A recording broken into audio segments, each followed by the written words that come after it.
Hello students, again welcome to my YouTube channel Biologicity. In this video, we'll discuss section A of ISC Biology question paper 2025, that is of grade 12. So here is section A.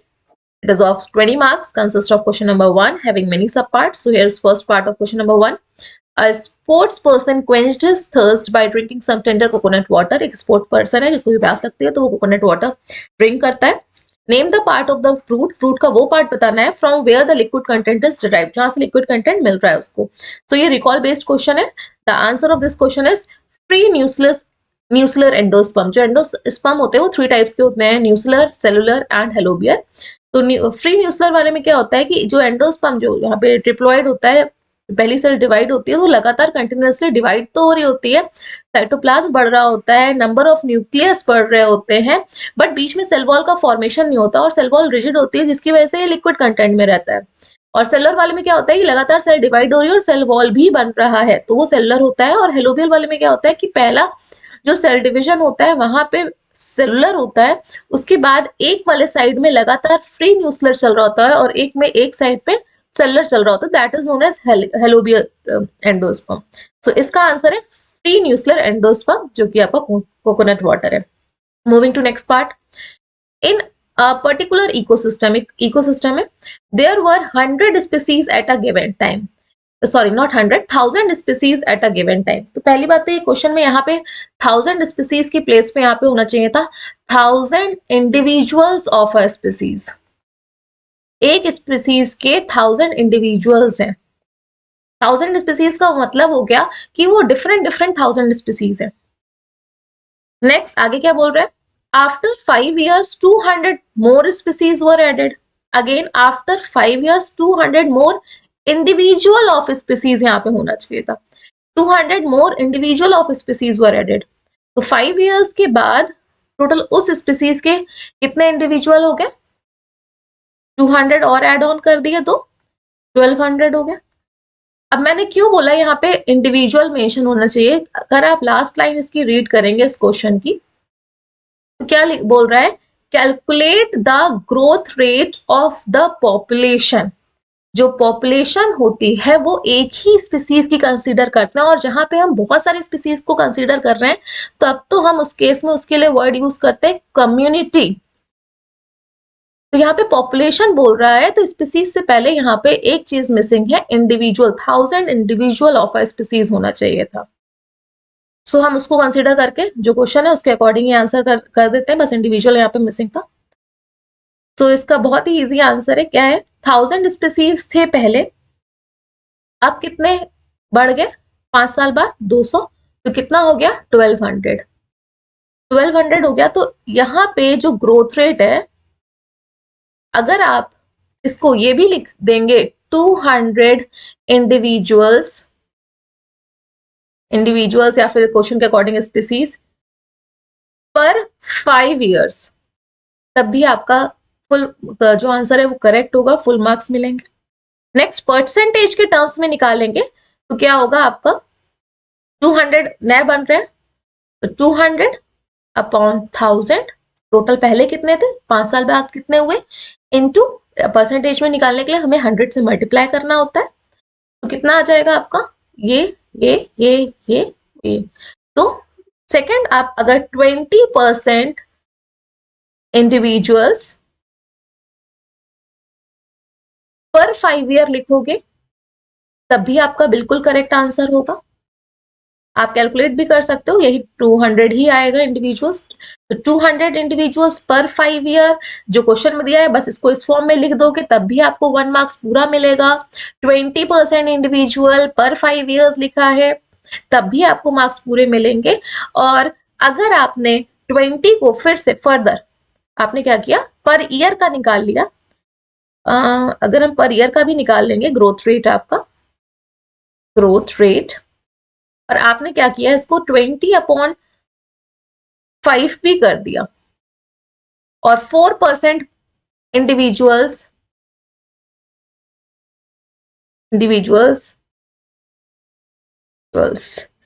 Per year लिख दिया तब भी आपका answer correct ही माना जाएगा. But हाँ, most appropriate जो answer है वो आपका 200 इंडिविजुअल पर 5 ईयर है या 20 इंडिविजुअल पर 5 ईयर है, क्योंकि अगर हम ये डायरेक्टली 5 से ये पर ईयर वाला निकाल रहे हैं तो बीच में कुछ कंडीशंस लगेगी, किस एक्सपोनेंशियल फॉर्म में ये आगे ग्रो कर रहा है, एक कांस्टेंट की वैल्यू आएगी, तो यहाँ पे हम नहीं निकाल सकते, बट फिर भी एज अ बायोलॉजी स्टूडेंट 4% वाला 4% इंडिविजुअल पर ईयर, ये तीनों ही आंसर आपके करेक्ट होंगे। So moving to the answer part of this question, direct answer part करते हैं। आपका आंसर क्या क्या है? 20% पर 5 ईयर, तब भी करेक्ट होगा। 200 इंडिविजुअल्स पर 5 ईयर, तब भी आंसर करेक्ट होगा। और 20% को 5 से डिवाइड करेंगे तो पर ईयर का 4% अराउंड आएगा पर ईयर। तो अगर आप देखेंगे 4% अगर हमने निकाला है तो फर्स्ट ईयर जो पहले ईयर में हुआ तो 1000 की जगह 1000 का 4% कितना आ जाएगा? 40 आएगा, 1040 होगा। ठीक है, 1040 का फिर 40% निकालेंगे, तो इस तरह से प्लस करते जाएंगे। मैंने कैलकुलेट किया तो लगभग 260 के अंदर 1260 के अंदर ही आ रहा है। तो वो कंपाउंड के फॉर्म में मैंने सीधा सीधा सिंगल फॉर्म में ले लिया है कि हर साल लगभग 40 इंक्रीज कर रहे हैं। जब 40 इंडिविजुअल इंक्रीज कर रहे हैं तो आपके कितने हो जाएंगे? 5 साल बाद 1200 हो जाएंगे। सो ये आंसर है। Next question, Rachel attain puberty at the age of 14 years. एक गर्ल है जिसने की प्यूबर्टी अटेन करी है 14 ईयर्स की एज में। She conceived for the first time at the age of 30 years. जब वो प्रेग्नेंट हुई है वो कौन सी एज पे हुई? 30 ईयर्स के एज में। How many primary oocyte did she lose till the time of conception. Pregnant होने के टाइम तक उसने अभी तक कितनी प्राइमरी oocytes को लूज किया है? सो 14 ईयर्स से लेके 30 ईयर्स तक बीच में कितने साल आए हैं? 16 ईयर्स आए हैं। 16 ईयर्स कैलकुलेट करके देखिए। 14, 15, 16, 17, 18, 19, 20, 21, 22, 23, 24, then 25, 26, 27, 28, 29 and 30. सो अब ईयर्स को कैलकुलेट करिए कितने आए? 14 से 15 1 ईयर, 2, 3, 4, 5, 6, 7, 8, 9, 10, 11, 12, 13, 14, 15 एंड 16। तो 30th में उसने कंसीव कर लिया था। तो टोटल 16 ईयर्स है। 16 ईयर्स में अगर हम देखते हैं जो per year number of days कितने होते हैं? 365 लेके चलते हैं। तो 16 ईयर्स को अगर हम 365 से मल्टीप्लाई कर देंगे तो कितने डेज हैं 16 ईयर्स में, वो कैलकुलेट होके आ जाएगा। कैलकुलेट कर लेते हैं। 16 into 365, 16 into 365, it is 5840 days आ जाएगा। और जो एक मेंस्ट्रुअल साइकिल वो 28 डेज की है, तो डिवाइड कर देंगे उसको 28 डेज से। तो 5840 डिवाइडेड बाय 28। सो कितने लूज किए, कितनी मेंस्ट्रुअल साइकिल हो चुकी हैं, उसमें मेंस्ट्रुएशन हो चुके हैं 208.57 है। तो लगभग 209 जो प्राइमरी oocyte है उसने लूज करी। इस तरह से भी आप निकाल सकते हैं, या फिर अगर आप इसको मंथ से कैलकुलेट कर रहे हैं, टोटल आपके 16 ईयर्स थे। 16 ईयर्स में हर एक ईयर में 12 मंथ्स होते हैं, तो उससे कैलकुलेट कर दिया। और 12 मंथ्स में कितने डेज होते हैं? 30 डेज होते हैं। तो टोटल इस ऐसे भी डेज निकल आएंगे 16 into 12 into 30। तो उसके अकॉर्डिंग जो आपके नंबर ऑफ डेज आ रहे हैं वो 5760 आ रहे हैं। और साइकिल कितने डेज की होती है? 28 डेज की साइकिल होती है। So divided by 28, it is approximately 205.7, that means 206। तो इसका एग्जैक्ट आंसर तो नहीं है, बट हाँ 200 से लेके 210 या 15 तक आंसर आ रहा है, तो बिल्कुल करेक्ट है। 205 या 209 oocytes उसने लूज किए। ये तब की बात है जब हम लोग प्यूबर्टी के बाद की बात कर रहे हैं। जब फीमेल का बर्थ होता है तो उस टाइम पे नंबर ऑफ प्राइमरी oocytes ज्यादा होते हैं, बट प्यूबर्टी तक नंबर ऑफ प्राइमरी oocytes कम होते हैं, तो वो वाले क्राइटेरिया को हम लोगों ने नहीं कंसीडर किया है। How many nuclei are present in the central cell of mature embryo sac of angiosperm before fertilization? Fertilization से पहले mature embryo sac के बीच में central cell के अंदर कितने nuclei present होते हैं? Again recall based question है। बहुत ही इजी है। एम्ब्रियोसेक का स्ट्रक्चर फॉर्म कर लेते हैं। माइक्रोपाइलर एंड के साइड आपका यहाँ पे 2 सिनर्जिड्स होते हैं, एक एग सेल होती है और चलाजल एंड के साइड 3 एंटीपोडल सेल होती है। सेंटर पे सेंट्रल सेल होती है जिसमें कि 2 न्यूक्लियाई होते हैं। सो 2 न्यूक्लियाई हो गए, answer is 2। Next, women's first child suffered from Down syndrome. एक वुमेन का जो चाइल्ड पहला बच्चा है वो डाउन सिंड्रोम से सफर कर रहा है। During her second pregnancy, spelling थोड़ा सा एरर है यहाँ पे, टाइपिंग एरर है, ड्यूरिंग है यहाँ पे। During her second pregnancy she wanted to find out whether her second child would be normal और नॉट। अब वो क्या चाह रही है कि भाई एक को तो डाउन सिंड्रोम था ही, सो सेकेंड प्रेगनेंसी के टाइम पे जो दूसरा बच्चा अभी आया नहीं इस दुनिया में बट एम्ब्रियोनिक स्टेज में है, तो वो चाहती है वो ये पता करना चाहती है कि उसको डाउन सिंड्रोम है कि नहीं है। So which method will the gynaecologist adopt to test the genetic abnormality in the embryo. तो वो कौन सा टेस्ट है कि कोई भी जेनेटिक एबनॉर्मेलिटी होती है उसको टेस्ट कर सके एम्ब्रियोनिक स्टेज में?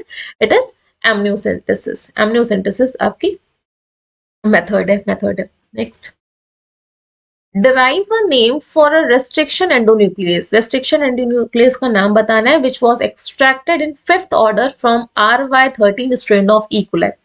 अगेन बहुत ही इजी सा आंसर है। अगर आपने बहुत सारी रेस्ट्रिक्शन एंडोन्यूक्लियोस पढ़ा होगा तो अगर इको R1 से देखते होंगे तो हम कुछ इस तरह से लिखते हैं, इको R1 या हिंद सेकेंड या हिंद थर्ड। सो जो पहला लेटर होता है ये फर्स्ट कैपिटल लेटर जीनस को डिनोट करता है। ये जो है वो किसको डिनोट कर रहा है? ये पहले लेटर्स जीनस को कैपिटल फॉर्म में लिखते हैं। बाकी के 2 जो लेटर हैं ये इस तरह से, ये स्पीसीज को डिनोट करते हैं, स्पीसीज को। नेक्स्ट जो लेटर होता है वो आपका डिनोट करता है स्ट्रेन टाइप को। ये स्ट्रेन को डिनोट करता है, कौन सा स्ट्रेन है उस बैक्टीरिया का जिससे कि आइसोलेट किया गया, और लास्ट में किस ऑर्डर में इसको एक्सट्रैक्ट किया गया, किस नंबर में इसको एक्सट्रैक्ट किया, वो नंबर लिखते हैं। तो यहाँ पे क्या दिया गया? E coli. तो ई कोलाई में जीनस इस्चेरिचिया कोलाई जो कि ई है, तो पहले ई लिखा। स्पीसीज के 2 लेटर लेते हैं, सी ओ ले लिया। स्ट्रेन पूरा है तो स्ट्रेन का पहला एक लेटर लेते हैं तो आर ले लिया। और किस नंबर पे किया है? ये 5th नंबर पे किया है और उसको रोमन नंबर में लिखेंगे इस तरह से। तो इको R5 ये इसका आंसर है। इज आंसर इको R5। Next, a pistillate flower of a tetraploid angiosperm. Pistillate flower मतलब कि किसकी बात हो रही है आपकी? फीमेल फ्लावर की, जिसमें पिस्टल फीमेल पार्ट होता है। तो उसमें टेट्रापोलाइड है, वो टेट्रापोलाइड है तो फीमेल, जिसमें कि 4 एम्प्लॉयडी है एंजियोस्पर्म में, is pollinated bye a pollen grain from a staminate flower. मतलब मेल फ्लावर है जो स्टैमिनेट फ्लावर, और वो किसका है? डिप्लॉइड। कैसा है? डिप्लॉइड प्लांट है। तो मेल फ्लावर कैसा है? किस प्लॉइडी का है? 2n का है। गैमीट बनने के टाइम पे हमें पता है, एग सेल बनने के टाइम पे एंड पोलन ग्रेन में मेल गैमीट बनने के टाइम पे कौन सा डिवीजन होता है? मियोटिक, जिससे कि क्रोमोसोम नंबर क्या हो जाता है? हाफ हो जाता है। तो 4n का क्या हो जाएगा गैमीट बनने के टाइम पे? 2n हो जाएगा, और 2n का हाफ क्या हो जाएगा? n हो जाएगा। अब क्या पूछ रहा है? What be the level of ploidy in the endosperm. Endosperm जो कि 3n प्लॉइडी का होता है, तो what will be the ploidy of endosperm of a seed दस फॉर्म। जो सीड फॉर्म हो उसमें एंडोस्पर्म की प्लॉइडी क्या है? सी, ये एम्ब्रियोसैक है। अगेन एम्ब्रियोसैक में चलाजल एंड के side antipodal cell, micropylar end के साइड 2 सिनर्जिड और एक एग सेल, और सेंटर पे सेंट्रल सेल जिसमें कि 2 न्यूक्लियाई होते हैं। तो ये तो फीमेल पार्ट मैंने ड्रॉ किया है, फीमेल पार्ट। तो ये पूरा का पूरा जो मेल गैमेट एम्ब्रियोसैक है, इसमें जो सेल्स हैं वो n नंबर, मतलब हाफ नंबर ऑफ सेट होगा क्रोमोसोम सबके, इसमें सबके पास। तो ये जो दोनों सेल्स हैं हर एक के पास 2n, और दूसरे के पास भी क्या होंगी? 2n होंगी, 2 हैं। ठीक, इसमें एक मेल गैमीट आके फ्यूज होगा, और मेल गैमीट क्या है? प्लॉइडी का है, टोटल कितनी प्लॉइडी हो जाएगी 2n + 2n + n = 5n। तो एंडोस्पर्म की प्लॉइडी क्या हो जाएगी 5n। So here is the answer. Next, observe the relationship between the first two words या terms and then fill the fourth word and terms। तो starting के दो words के बीच में रिलेशनशिप को देखना है। लाइपेज है, कैंडिडा लिपोलिटिका है, एक है टैग पॉलीमरेज। तो यहाँ पे क्या होगा थर्मस एक्वेटिकस, जिससे कि टैग पॉलीमरेज हमें मिलता है जो कि पीसीआर में यूज होता है, thermostable DNA polymerase. So answer is Thermus aquaticus. Next question, the capacitation of sperm plays a significant role in the process of fertilization in humans। Capacitation वो प्रोसेस होता है जिसमें कि स्पर्म में चेंजेस होते हैं inside the female reproductive tract, so that sperm जो वो पहुंच पाए आपका ओवम तक और फर्टिलाइजेशन हो पाए। तो which of the following events are associated with the process of capacitation. कौन सा इवेंट कैपेसिटेशन के प्रोसेस से एसोसिएट है, नीचे दिए गए events. Large quantity of calcium ions enter the sperm. हाँ, बहुत सारे कैल्शियम आयन एंटर करते हैं स्पर्म में to enhance the permeability of the acrosome. Acrosome की परमेबिलिटी को एनहेंस करने के लिए करेक्ट आंसर है। और साथ ही साथ मोबिलिटी भी इंक्रीज करने के लिए। Second, anti fertilising reacts with the fertilising protein. हाँ, ये जब स्पर्म का न्यूक्लियस ओवम में एंटर कर जाता है तो वहाँ पे एंटी फर्टिलाइजिंग रिएक्शन होता है और फिर उसके बाद फर्टिलाइजेशन होगा इस चेक के बाद। तो ये भी करेक्ट है, कैपेसिटेशन के टाइम पे ही हो रहा है। And membrane covering the sperm head and acrosome get removed, ये भी आपके रिमूव हो जाती है। तो फर्स्ट, सेकंड एंड थर्ड तीनों ही ऑप्शन करेक्ट है। So is the answer first, second and third correct है। स्पर्म कैपेसिटेशन वो प्रोसेस है जिससे कि स्पर्म में बहुत सारे चेंजेस होते हैं फीमेल रिप्रोडक्टिव ट्रैक्ट के अंदर, जिसकी वजह से जो स्पर्म है पेनिट्रेट एंड फर्टिलाइज कर पाएगा एग से, मतलब oocyte से, ओवम से, including changes in the motility, जिसमें से स्पर्म की मोटिलिटी में भी चेंज आएगा, मेम्ब्रेन की कंपोजिशन में भी चेंज आएगा जो अभी हमने रीड किया, and the ability to undergo the acrosome reaction, और एक्रोसोम रिएक्शन में भी चेंज आएगा। Next, what is the purpose of red data book. Red data book का क्या पर्पस है? To list the endangered species, to promote sustainable development, to check the growth of animal species, to identify area for conservation. So सबको ही पता है answer first, option first correct है, to list the endangered species. Next question, given below, यहाँ पे given की spelling थोड़ा सा टाइपिंग एरर है, गिवन होना चाहिए एंड मिसिंग है। Given below are two statements marked assertion and reason, मतलब कि असर्शन रीजन बेस्ड क्वेश्चन, तो डायरेक्टली असर्शन को रीड करते हैं। The eyes of octopus and horse are evidence of convergent evolution. जो ऑक्टोपस के आए हैं एंड हॉर्स के आए वो कन्वर्जेंट इवोल्यूशन, मतलब कि वो इवोल्यूशन जिसमें कि जो ऑर्गेनिज्म है या जो हाँ बिल्कुल डिफरेंट है बट एक कॉमन कैरेक्टर्स उसमें इवॉल्व होके शो हो रहा है, तो उसको कन्वर्जेंट इवोल्यूशन बोलते हैं। तो हाँ, ऑक्टोपस टोटली डिफरेंट है और हॉर्स टोटली डिफरेंट ऑर्गेनिज्म है। तो ये आईज का जो काम है वो देखने का काम है, मतलब दिखाई दे रहा है उससे, तो कन्वर्जेंट इवोल्यूशन का एग्जाम्पल है। तो बिल्कुल करेक्ट है, असर्शन तो बिल्कुल सही है। Next statement, reason, eyes of both the organism have same structure and serve the same function। See, यहाँ पे बोल रहा है कि same structure and same function को क्या सर्व कर रहे हैं दोनों के ऑर्गेनिज्म। फंक्शन तो सेम है भैया, आइस का काम है देखना, बट ऑक्टोपस आपका एक्वेटिक ऑर्गेनिज्म है और हॉर्स आपका मैमल है, तो स्ट्रक्चर तो सेम नहीं होगा दोनों के आई का। भाई पानी में देखना और इवन लैंड पे और जो लैंड पे देखना है, तो आइज में तो डिफरेंस होगा, स्ट्रक्चर सेम नहीं होगा। तो रीजन गलत है। तो आपका जो करेक्ट स्टेट ऑप्शन होगा assertion is true but reason is false, क्योंकि यहाँ पे सेम स्ट्रक्चर को मेंशन किया गया है। तो सी वाला आपका करेक्ट ऑप्शन है, the assertion is true and but reason is false. Next question, again given below, यहाँ पे भी missing, given below are two statements marked assertion and reason, directly assertion को रीड करते हैं। इन pond ecosystem pyramid of biomass, biomass क्या होता है जिसमें कि हम वेट को कंसीडर करते हैं, ऑर्गेनिक कंटेंट के मास को कंसीडर करते हैं।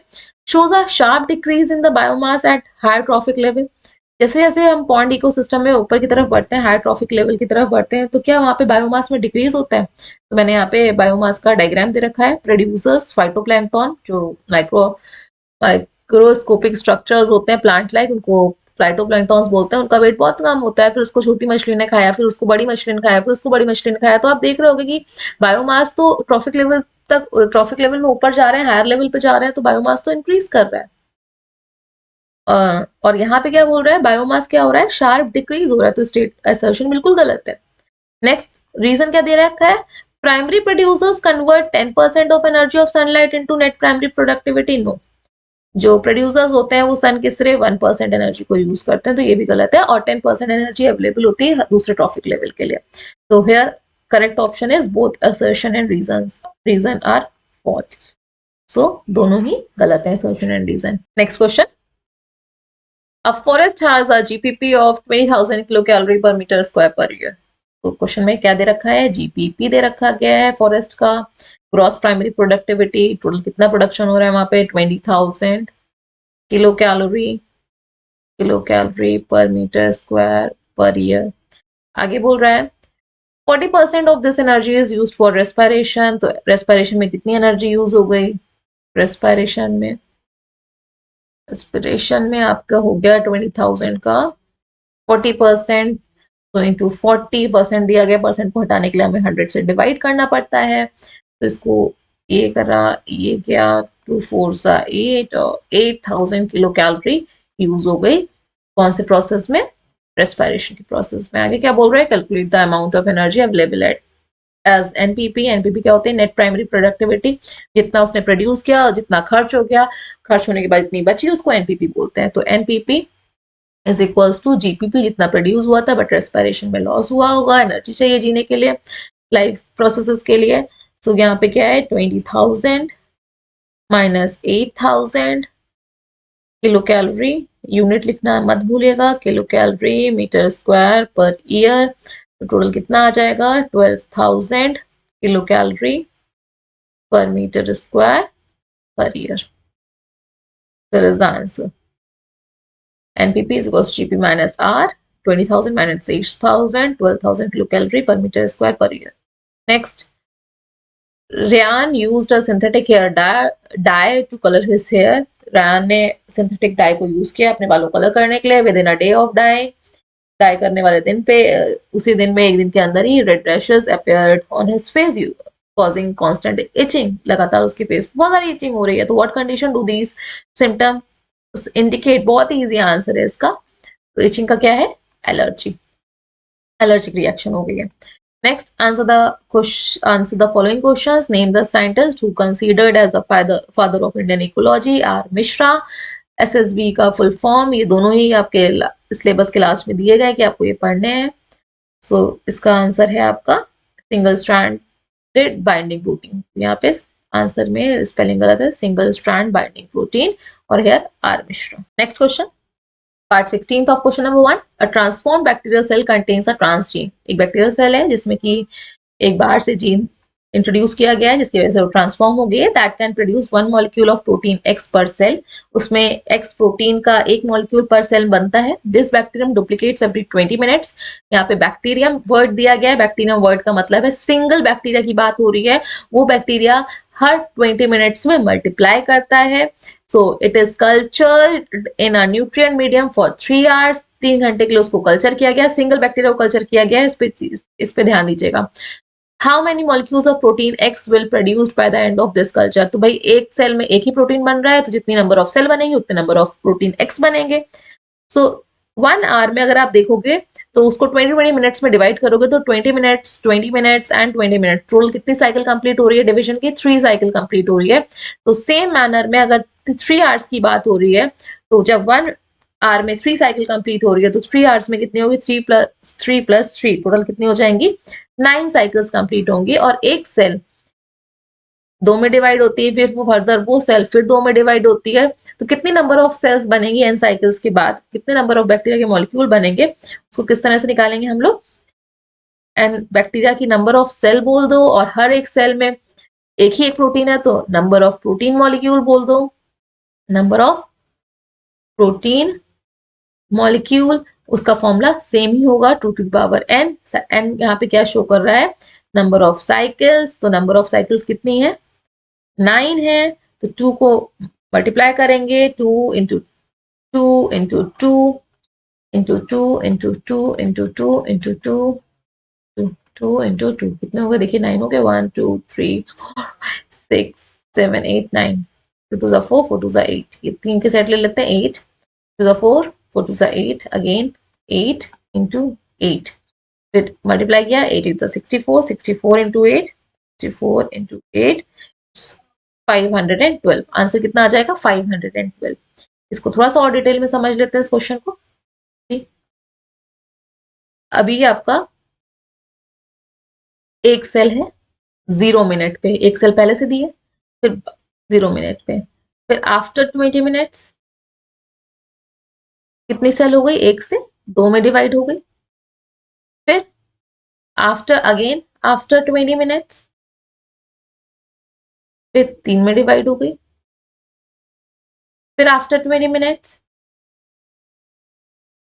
सॉरी नॉट 3 यहाँ पे आपका 4 होना चाहिए, 2 का 4 हो जाएगा ना, तो 4 लिख देते हैं, 2 पहले 1 थी, फिर आफ्टर 20 मिनट 4 का डबल 8, एक सेल 2 में डिवाइड हो रही है तो 4 सेल 8 में डिवाइड हो जाएंगे, तो ये पूरा 1 आवर कंप्लीट हो गया। 1 20 मिनट्स 20 मिनट्स 20 मिनट्स तो यहाँ 20 40 60 मिनट्स 1 आवर कंप्लीट हो गया। अब फिर अगेन फर्दर 20 मिनट्स इसको कैलकुलेट करेंगे, अगेन 20 20 एंड 20 तो 8 का डबल 16, इस पे 16 का डबल 32 32 का डबल 64, तो 2 घंटे के बाद कितने बन जाएंगे number of cell 64। After that last जो आ रहा है 20 फिर 20 फिर 20 मिनट्स, तो 64 का क्या हो जाएगा आपका 64 plus 64 4 plus 64 128, then 128 plus 128 256 256 plus 256 512, तो 512 नंबर ऑफ बैक्टीरियल सेल, और हर एक बैक्टीरियल सेल में एक ही एक प्रोटीन है तो इतने नंबर ऑफ प्रोटीन बनेंगे। So here is the answer 512। अगर वहीं पे नंबर ऑफ प्रोटीन बढ़ जाता तो जितने नंबर ऑफ प्रोटीन बन रहे थे बस उसको मल्टीप्लाई करना होता। नेक्स्ट क्वेश्चन है which drug is obtained from the leaves shown in the image given below? Cannabis sativa की ये लीव है, ड्रग का नाम है cannabinoids। Next question Question number 18. Give reason for each of the following. The period of lactational amenorrhea is marked by the absence of menstruation. Lactational ammonia case में intense lactation होता है और वो intense lactation prolactin hormone की वजह से होता है, एंड जिसकी वजह से आपके जो अदर हार्मोन्स हैं जो रिस्पॉन्सिबल हैं ओवुलेशन के लिए मेंस्ट्रुएशन के लिए वो प्रॉपरली सिक्रीट नहीं हो रहे होते और मेंस्ट्रुएशन नहीं हो पाएगा। There is the answer. Lactational amenorrhea, the temporary absence of menstruation during breastfeeding occurs because of high level of hormone prolactin. Prolactin का हाई लेवल होता है रिस्पॉन्सिबल, जो कि रिस्पॉन्सिबल है मिल्क प्रोडक्शन के लिए, और वो सप्रेस करेगा the release of hormones that triggers ovulation and menstruation. वो उन हार्मोन को सप्रेस करेगा जो कि ट्रिगर करते हैं ओवुलेशन एंड मेंस्ट्रुएशन को, या फिर अगर आपने सिर्फ इंटेंस लैक्टेशन भी लिख दिया तो आपको फुल मार्क्स मिलेंगे। Next, The diagram given below shows a segment of a DNA that's code for the enzyme pepsin. DNA का यहाँ पे डायग्राम दिया गया है, एक 5' to 3' डायरेक्शन दिया गया है, एक 3' to 5 डायरेक्शन दिया गया है जो कि पेप्सिन को कोड करता है। Anita use strand B for making mRNA to translate the enzyme pepsin. Anita ने बी स्ट्रैंड को यूज किया है पेप्सिन एंजाइम को बनाने के लिए, and even after repeated attempt she could not create the enzyme. Bar bar attempt के बाद भी वो एंजाइम नहीं बना पा रही है, उसका रीजन देना है। उसी जब आप देखोगे तो ये जो 5' to 3' डायरेक्शन वाला डीएनए है या 3' to 5' है, ये कंटिन्यूअस स्ट्रैंड सिंथेसिस हो रही है, इस तरह से ये ओपन हो रहा है, ठीक। और जो डायरेक्शन होती है हमेशा नया स्ट्रैंड बनता है, चाहे एमआरएनए का बने या डीएनए का बने, उसमें सिंथेसिस 5' to 3' डायरेक्शन में हो। और अनीता ने कौन सा यूज किया है, स्ट्रैंड बी स्ट्रैंड को यूज किया है। तो बी स्ट्रैंड को यूज करने के लिए अगर वो उसका रीड करेगी तो कुछ इस तरह से डायरेक्शन बनेगा 5' to 3', तभी कंटिन्यूएशन में आपका कंटिन्यूअस स्ट्रैंड एमआरएनए का मिल पाएगा। अदरवाइज इधर करेगा तो वो ब्रेक में हो सकती फ्रेगमेंट के जैसे मिल रहे हैं वैसे ही टुकड़ों में, सेगमेंट्स में मिलेगा उसको एमआरएनए, और टुकड़ों में एमआरएनए अगर मिलेगा तो एंजाइम ही नहीं बन पाएगा।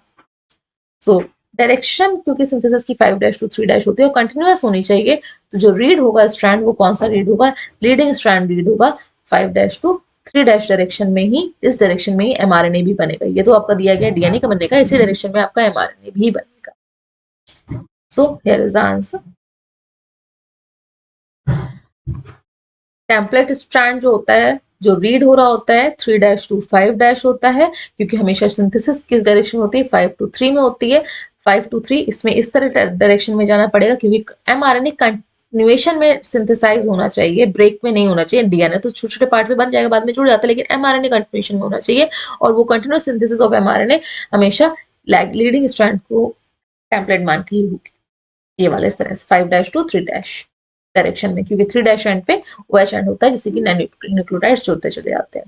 This is all about section A of this question paper.